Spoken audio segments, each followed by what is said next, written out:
ओमफ्राय नैखौबो आजावदो। दिनै दुलाराय बाथौ गौथुमनि गाहाय मावखुलियाव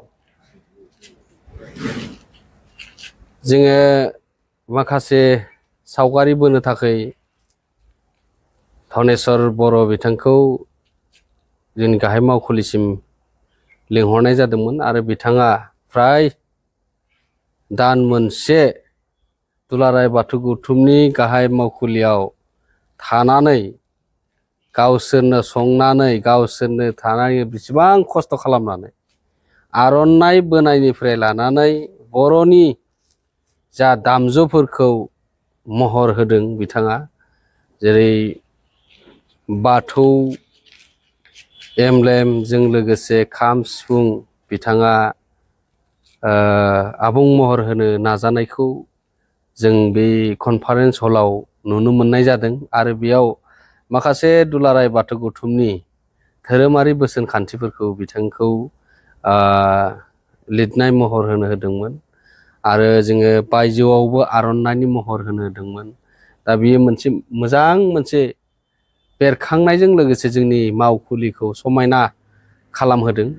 मानो होनबा बिनि थाखायनो जों दुलाराय बाथौ गौथुमनि जानानै धनेस्वर बर' बिथांनिसिम जों साबायखर बावदों।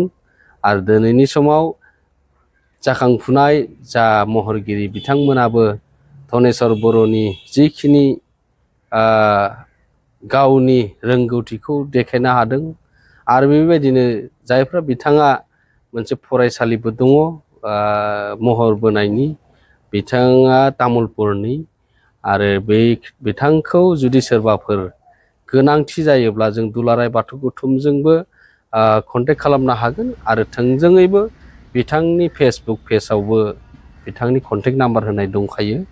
बेजों लोगोसे बिथांखौ कानेक्सन खालामनानै जायफोरा दिनै न'खरनि थानसालि बा बबेबा ससाइटिनि अफिस बेफोरावबो मोजां मोनसे महर होनो हागोन।